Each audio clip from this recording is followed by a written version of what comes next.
అచ్చ తెలుగు విద్యార్థితో తెలుగు రాష్ట్రాల first rank నారాయణదే.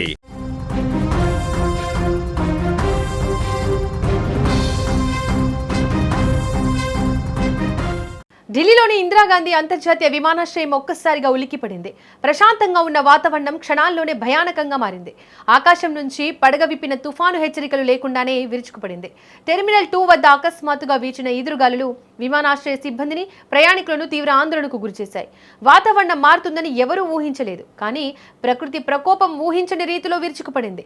గాలి వేగం ఎంత బలంగా ఉందంటే విమానాశ్రయం పార్కింగ్ స్టాండ్ వద్ద పటిష్టంగా బిగించిన భారీ గ్రౌండ్ సపోర్ట్ పరికరాలు సైతం నేల నుంచి ఊడిపోయాయి. IndiGo engineering, aircraft India engineering కు చెందిన స్టెప్ ల్యాడర్లు, ట్రెసిల్స్ గాలికి కొట్టుకుపోయాయి. అవి పక్కనే ఉన్న 3 సింగిల్ ఐ ఎయిర్ ఇండియా విమానాలను బలంగా ఢీకొన్నాయి. ఈ ఘటనతో ఎయిర్పోర్టు ప్రాంగణంలో గందరగోళం నెలకొంది. ప్రమాదం జరిగిన వెంటనే అధికారులు అప్రమత్తమయ్యారు. దెబ్బతిన్న 3 విమానాలను తక్షణమే తనిఖీ కోసం నిలిపివేశారు. వీటిలో ఒక విమానం తీవ్రంగా దెబ్బతింది.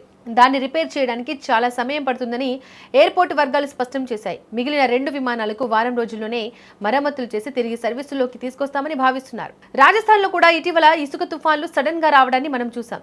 వేడి విపరీతంగా పెరిగినప్పుడు వాతావరణంలో ఇలాంటి మార్పులు సంభవిస్తాయి. భూమిపై వేడి వల్ల ఆవిరి భారీగా పొగై దట్టమైన మేఘాలు ఏర్పడతాయి. ఇవి తేమ గాలులతో కలిసినప్పుడు అత్యంత ప్రమాదకరమైన తుఫాన్గా మారతాయి. ఎల్ నీనో ప్రభావంతో ఈ ఏడాది వాతావరణం అనూహ్యంగా ఉంటుంది. వర్షాలు తక్కువగా ఉన్నా వాటితో వచ్చే గాలుల తీవ్రత ప్రాణ ఆస్తి నష్టాన్ని కలిగించగలవు. పిడుగులు పడే అవకాశం కూడా ఎక్కువగా ఉంది. సముద్ర తీరంలో ఏర్పడే తుఫాన్లను వాతావరణ శాఖ ముందే గుర్తించగలదు. కానీ నేలపై అప్పటికప్పుడు స్థానిక వాతావరణ పరిస్థితుల వల్ల ఏర్పడే ఇలాంటి తుఫాన్లను అంచనా వేయడం అత్యంత కష్టం.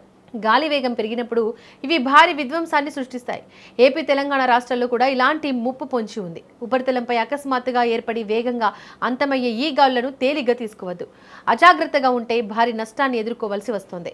ఎయిర్పోర్టు వద్ద జరిగిన ఈ ప్రమాదం అందరికీ ఒక హెచ్చరికలా నిలిచింది. వాతావరణం మారుతున్నప్పుడు ప్రజలు కూడా తగిన జాగ్రత్తలు తీసుకోవాలని నిపుణులు సూచిస్తున్నారు.